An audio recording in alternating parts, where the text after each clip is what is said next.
I'm nervous. Okay, so today we're going to talk about educational programming.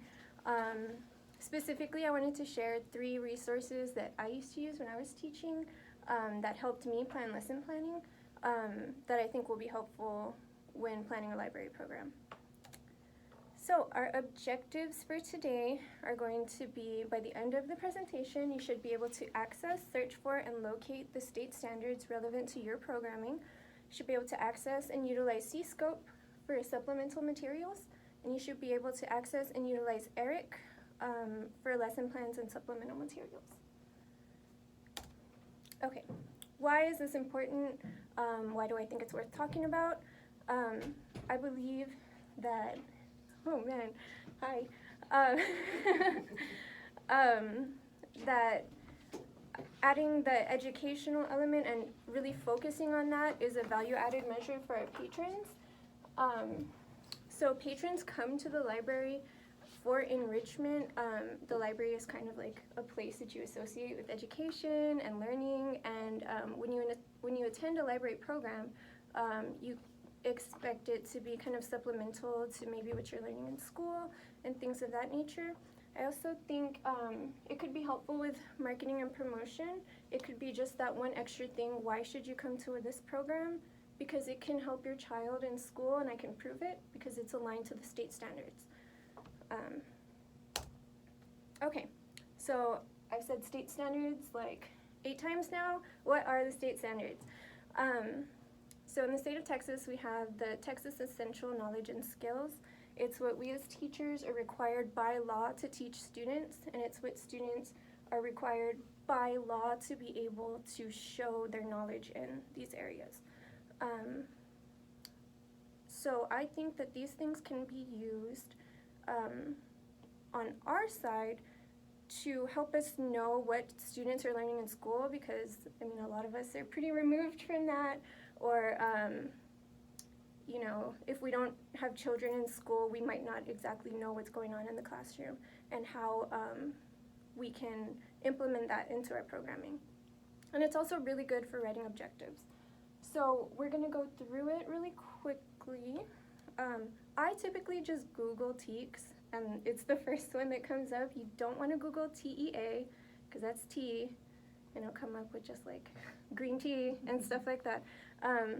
But if you wanted to get there directly, it's tea.texas.gov. And it brings you actually to this homepage. So when you're here, you're going to go to Academics, Curriculum Standards, and it's the first one, Texas Essential Knowledge and Skills. Okay. When you're in here, it's divided by topic, and it's also divided by grade level up until grade 5. After grade 5, students are not required to learn things in order. It's only up until grade 5 that it's sequential. So that's why it kind of jumps around after that. So I'm going to use social studies as an example. I'm a certified social studies teacher. Did I say that at the beginning? Oh, I'm a certified social studies teacher for social studies composite, grades 7 through 12. But I do have experience teaching the younger kiddos too. So it's just what I'm most familiar with and what I'm going to use as an example. And when you go into the subject headings, it breaks it down by grade level.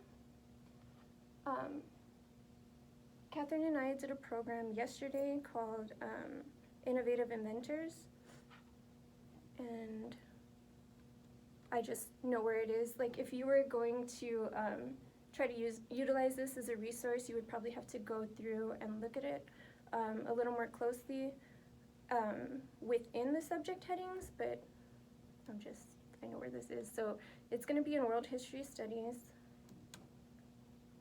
And again, I just know it's number 27.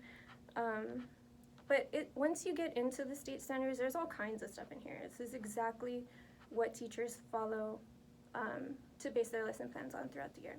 So we see right here, history. The student understands how early civilizations developed. The student understands the characteristics and impact of the Maya, Inca, and Aztec. And it just goes on. This is for world history, which is typically taught in 11th grade, which I thought was interesting because the program that we did with this topic was all ages. It was a STEAM program. But if we go down here, number 27 directly aligns with the program that we were doing. Science, technology, and society. The student understands how major scientific and mathematical discoveries and technological innovations have affected societies from 1750 to the present. And then it gives some expectations. The student is expected to be able to explain the role of textile manufacturing, explain the roles of military technology. If we go down here to E, that's kind of what our program focused on. So students will be able to identify the contributions of significant scientists and inventors such as Marie Curie, Thomas Edison, Albert Einstein, Louis Pasteur, and James Watt. So these are the ones that the curriculum is focusing on. Of these people, we only talked about one in our program. So if we wanted to make our programs more closely aligned to what the students were learning in school, we could have added some of these other guys. Also, I think it's worth noting that the inventors that we highlighted in our program were all white men. And it's in our PPL guidelines to show diversity in our programming. And even the state standards right here has Marie Curie. And it's just, you know, always good to have diverse representation. So again, had we consulted the state standards, we might have changed who we decided to highlight, and it might have been just a touch more valuable to whoever was coming into the program because they would have learned about it in school. And it's also really good for just coming up with ideas. If for whatever reason you're like, hey, I need one more kindergarten program, you know, we just didn't really get enough submitted this time, let's see what the kindergartners are learning.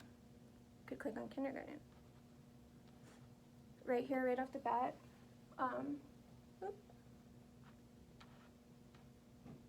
the first one up here, history. The student understands that holidays are celebrations of special events. So that's something that the students are learning in kindergarten. We have a holiday collection. Wouldn't that be a cool program? Like describing kind of some of these, how these holidays came to be, highlighting some of our collection, maybe even some of the holidays that aren't touched on as much as a supplement to what the children are learning in school that we do have in our collection. Things like that. So it's just good with coming up with ideas if you ever think there's a hole somewhere. And also I wrote, it's good for writing objectives. Objectives, sorry, oh wait, that's not where I was.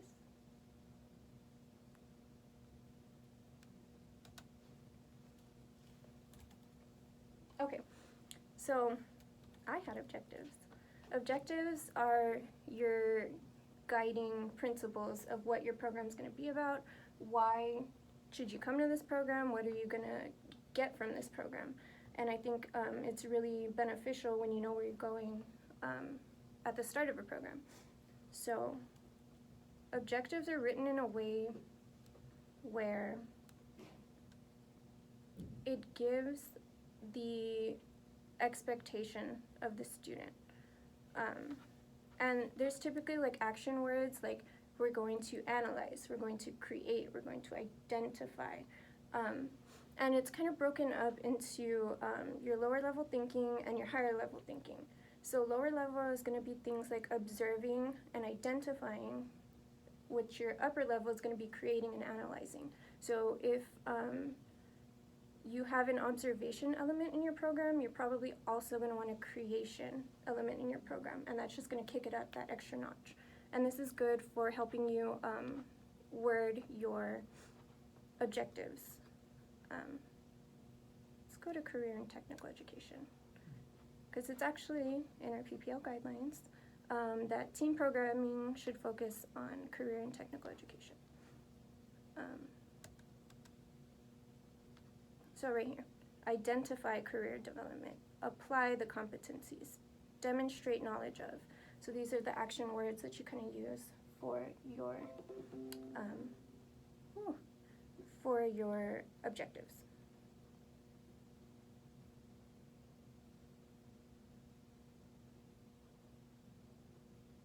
Another thing that I really like to use, wait, did it go? No, present. Okay, is C-scope. Because we should work smarter, not harder. One of the main things they teach you in teacher school is how to beg, borrow, and steal, given proper citation. Because you got enough to worry about as it is. So a lot of these resources are already out there. You don't have to create them from scratch. They are state aligned, they are researched, and they are there for the taking, especially here at C-Scope. Through the Texas Tribune. Again, I typically just Google C-Scope, but if you wanted to get there, it's texastribune.org. And there's just entire lesson plans on here, state-aligned lesson plans, completely free. And again, we did the Innovative Inventors yesterday, and someone took a lot of time and effort making a PowerPoint for it. If you go into C-Scope, type in inventors. This is almost identical to what we had. And it's free, and it's state-aligned, and it's here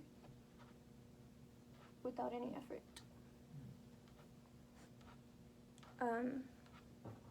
Another thing C-Scope is good for is just your general kind of graphic organizers. If you, for whatever reason, ever needed just like a number sheet, a calendar template, we got all kinds of stuff on here that you don't have to waste time making from scratch. Numeral writing cards, all kinds of things that are here, state-aligned, and free. Again, it's also really good for ideas. The state standards are kind of hard to navigate, if you noticed. It was just kind of like a block of text. This is a little more easy to navigate. It breaks it up by grade level, breaks it up by subject. We got geometry, and it just gives entire lesson plans. Which one was I looking at before? Let's go to English language art. Kindergarten. Retelling facts with drawings and captions. So right there, we could build a whole program around this graphic organizer about how to break up the parts of a story. You know, it's the topic, 3 facts, differing between fact and fiction, what's true, what's not, main idea, that kind of thing. So that's what I like to use C-Scope for.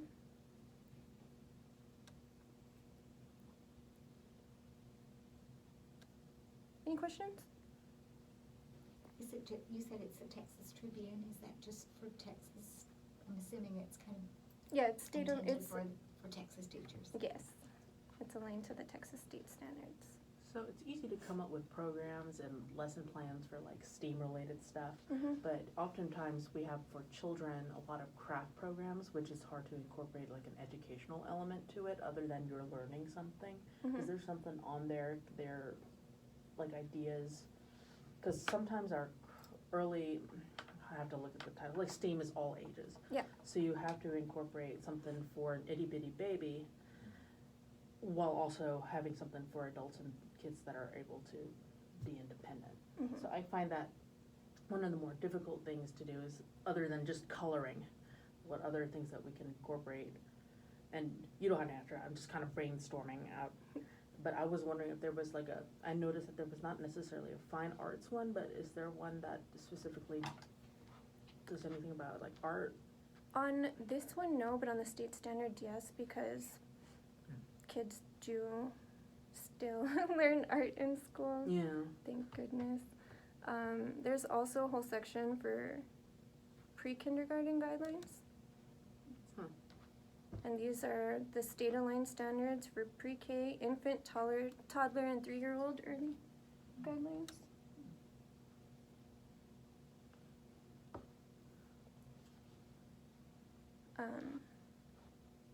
Does it also kind of give, if it's an all-ages STEAM program, it's easy to make a PowerPoint and most people would watch it, but then you have the little kids who are there and they don't understand a PowerPoint, or they don't, this is something you have.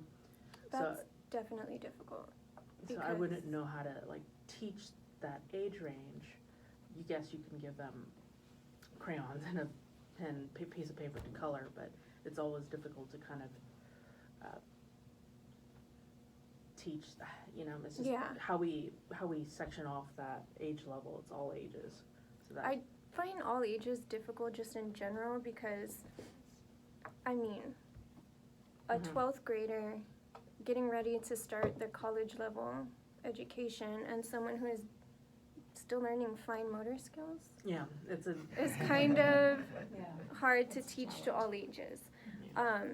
So one of the ways that I would do it when I would have a mixed classroom is, don't get me wrong, you still want higher order thinking for all age levels, but to focus on identifying things for the younger kids and focus on creating things for the older kids is one way to break it up. But just in general, that kind of... There are... That's more brainstorming than... So, for example, if you were to look at science, here, let's go to science. So, you learn biology throughout your entire Texas educational career, but you could break it up in a way where the younger kids are learning what does living versus non-living mean, where the older kids are focused on maybe the life cycle of a plant. Things like that. You would have to kind of gradiate it. And you might even want to break it up, the stations, based on not age range, but like the concepts that they're able to grasp, or have different types of information for each kind of age range at each station. And if you go in here, like I just clicked on science, it gives you from kindergarten to the International Baccalaureate. So that's like the kids who are in the honors program. And if you were to just go through, they're numbered in a way to where number one is number one is number one. So it'll be biology, biology, biology, biology. And if you just kind of look at them all in that way, it would help you gradiate the information, if that makes sense. Dorothy, can I throw one thing in? I think Dorothy asked a great question. She's getting at things that on the LS level, manager level, and Libby, we've all been talking a lot about being very, very intentional about programming. And so this hits precisely on that and just that. And we likened it always to the education realm where they're tied to curriculum, to objectives, to very defined outcomes. And how can we do that? Is some of the questions we're asking, especially as it relates to the fine arts and crafts and that kind of thing. Like let's not forget to kind of balance that with the educational element therein. So you'll be seeing a little bit more of that kind of evolve in the way we do programming, just to kind of help, bolster some of our programming with that kind of intention and outcomes in mind. That's kind of the beauty of a library program, is that you're not like, you don't have to follow this, you know what I mean? Like a lot of times in school it's like, oh, I wish I had time to do this, but it's not exactly related to the state standards, so I can't justify it to my principal, so I can't do it. But here it's kind of like if you have something really creative and fun that you want to do, and you just kind of see what else can I throw in, just that one educational aspect that I can throw into it, and you don't have to necessarily justify it to the state board, you know what I mean? Like fun is reason enough to have a program. It's just that little extra like what can we throw in that's state aligned kind of thing. So, yeah. The last resource I wanted to talk about was ERIC. It's one of the databases we subscribe to. It's right there on the Research and Learn on our website. I keep going to that one. Oh no, did I X out of it? No, I didn't. Okay. So this is ERIC. It stands for Educational Resource Information Center. And let's see what happens when we type in library programming.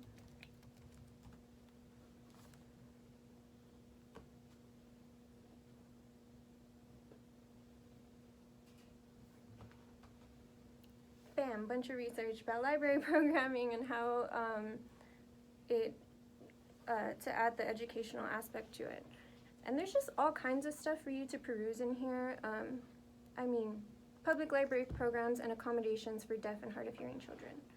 That's something we could research and see how we can add information into our programs for people of all abilities.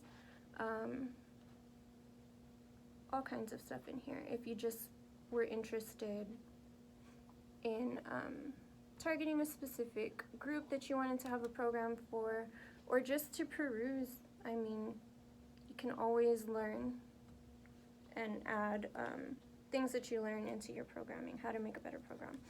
So,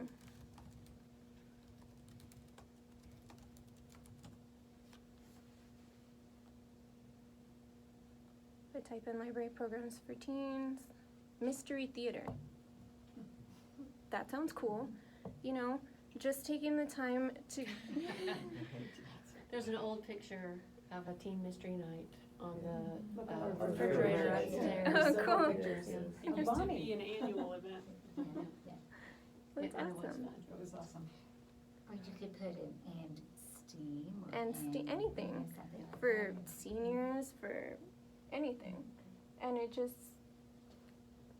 this is research backed, you know? Like some of these are dissertations. People got their whole degree making sure that this was, you know, good and, you know, made a difference. So public, you know, murder we wrote. Teens create art and self-esteem at the Boston Public Library. There's all kinds of things that you can get from this database.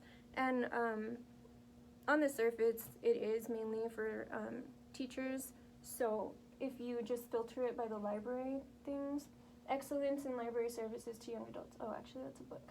But a lot of these articles do have best practice and the best ways that we can reach certain groups in our programming. And I mean, you always want to be research backed. Do things that you know are going to work and that have proven results. You know what I mean? So that's ERIC. And then just in general, like go-to kind of things, my general education tips, is the objective. Objectives, like I explained, are super important in giving you a direction for your program. It answers that question, why? Like, what is the point of this program? Why am I giving it? Why should people come? If you can't answer that, I mean, you should be able to answer that. But it's also really difficult to come up with objectives. I mean, I took a whole class on it in my, you know, teaching education. It's not just something that's just like, oh, okay. Because there's a whole way to develop like higher order thinking skills and things like that and to put them into your objectives. So the easy way to do it is through a guiding question. And that is just a big question that you want to answer. So for innovating inventors, it could have been, what would happen if we didn't have phones? And if Alexander Graham Bell never did this, this, and this, well, you wouldn't have your cell phone. If you didn't have your cell phone, there wouldn't be iPads. You wouldn't, you know, and just kind of relate it in a way that makes sense to the people attending the program. guiding questions are just really, really good for that. When in doubt, implement the scientific method. We do a lot of programs that are based on observation. Again, at Innovative Inventors, we had a lens station. Lenses are just pieces of glass. If you don't explain what they're for, what they do, why it's important. And while children do innately take part in discovery learning and inquiry and those kinds of things, if you set it up in a way to where the questions are out there for them, they will grasp it better. So it's one thing to have a table of lenses out, but if you have a graphic organizer with the scientific method on it, then they can follow it. They can say, well, I'm observing this. Let me pose a hypothesis. What would happen if I looked through the other side of the lens? What would happen if I doubled them up? What would happen? And just et cetera, et cetera. And then to test their hypothesis, actually doing it, then observing what changed. That's always something you want to instill in kids. That's something they're going to have from just basic inquiry as babies up into grad school. Like, you're never going to stop needing those skills. And some of the, when I think about that, one of the concerns I have is that someone comes up with a program, but it gets transferred to another library to someone who has no background in lenses and prisms and whatever. Mm-hmm. So you're given this to someone, and if you pose those questions, which I think is a great idea for kids to really think further and higher order thinking, like what if. Yeah. But staff members won't be able to really answer that because they're not trained in that. And even if you did come up with a program, I don't know if I could answer those questions as someone who does not have background in that, you know? And I just find that wanted to be one of the concerns. I think there's no shame in going through the scientific method with And them. for sure. You know what I mean? And there's also, you can always add, like, I could do another one of these on how to write a lesson plan, but I'm not saying it just just for you, having- but just in our library, having seeing that description, you know, that you can hand off to, I guess, whoever else would be doing the program. But yeah, that's definitely something to think about. Sorry, I didn't mean to pose that question to you. No, That's no, really you're more good. like brainstorming Yeah. and how we do the programs here. It's not it's something I would have to pass off and hope that this person can understand. And if not understand, then what if a random question comes up and I can't answer that?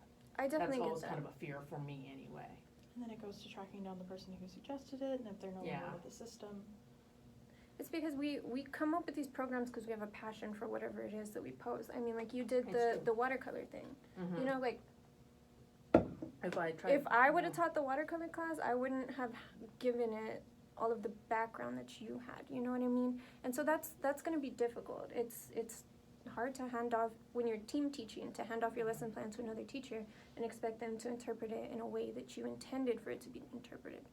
But- I'm sorry. Oh no, go I ahead. mean, I would definitely, obviously we do a little bit of research beforehand too, right, to make sure you have the basic knowledge. But then I find it really helpful to just stick with what you actually know. Just last week, you know, I helped with the architecture program. And, you know, Catherine had all the lesson plans, but I have no idea what any of them mean. I mean, so obviously I have to go over it to see what the basic ideas of it. But I don't think I can explain the STEAM part of it. So then I stick with what I know, which is, you know, the vocabulary. So I taught the kids what does a facade mean, and it's a really fun word to say, you know. So and then, yeah, they went out there knowing what a facade is. Although I imagine, you know, they are not walking out of there becoming, you know, aspiring architectures. Yeah. So I think for the kids, the parents who actually take a chunk of their time to come to our programming, they are expecting to have something that they otherwise wouldn't have, you know. Yeah. Maybe it's otherwise just, they can do it at home. yeah, maybe it's just one piece of new knowledge, maybe it's a little bit extra fun, you know. If we give them anything from there, they don't care what it is, you know. Yeah. If they went out there learning a new word, I think for them, that's 30 minutes well spent, so. And again, that's the beauty of a library program that you don't always get in school. Yeah, Like, do whatever the heck you're you not want. gonna get fired if the kids can't answer all 187 of the state standards, you know what I mean? It's just like, the library is a place of inquiry, and if they come out of there with one piece of knowledge or how to find that knowledge, you did your job, you know what I mean? I have a curriculum question for you. Mm. So at what point, because we know repetition is great, especially when you're in younger ages, at what point do you think or feel that we should be reinforcing the chosen curriculum, and what point do you think we should be expanding upon what's being taught? So like with Innovative Inventors, you have inventors that you know they're going to be talking about. Should we not even bother duplicating any of those because they're going to get that knowledge, or should we be reinforcing that because they're going to be learning that in school? Both. I think there's an importance in expanding that because, you know they're gonna get this. They have to. Like everybody knows that. By so- law. Yeah. But I mean, it's up to whoever's coming up with the program, what they want to do. But I think part of it also, sorry, I keep on talking, but right. like I did a tessellation program maybe a year ago, and half of these, and because we reach such broad ranges and our programs are either all ages, they're 4 through 8, we're hitting different levels, you can't really kind of count for that almost. Because, for example, in my tessellation program, a lot of people going in did not know what a tessellation was, but half of them did know because they already learned it in school. So it kind of, yes, both, because you have to hit people who do know and who do not know, Yeah. hoping they kind of go out with something anyway. I don't mean to take out your presentation. I guess I'm my doing question it. is also more of like, at what age ranges? Because like with the teens, if you know they're going to be getting a specific thing, you can go way beyond what they're learning in school. Oh, Whereas yeah. like with the younger kids, you're gonna wanna stick with that repetition. Yeah, it's just kind of up to whoever is creating the program and what they find important. You definitely, I think, want to have some alignment with the state standards because, if you learned nothing else, you learned about Marie Curie and 6 other inventors you had no idea about and that you're not going to learn in school, and that's that extra knowledge that you can go out into the world with. But if you had that one that was like, a reinforcement, it's kind of up to whoever is creating the program and what they feel is important. We're complementing the teaching method of, PISD. Now PISD has a lot of resources and we have a lot of great teachers. But no matter how great the teacher is, the kid is not going to learn all that knowledge in one class. It's totally fine that we're giving them some sort of review lesson, but with library resource, because a PISD teacher is not going to spend an hour, teaching them how to make, paper cup telephones. But we Definitely. can, we have that Yeah, luxury, exactly. and then we tell them, hey, this actually relates to a telephone, then for them, they have an extra piece of, a different angle to tackle that same knowledge base. Giving them the opportunity to synthesize it. Yeah. And there's also, sometimes you even are able to work more closely with the patron here.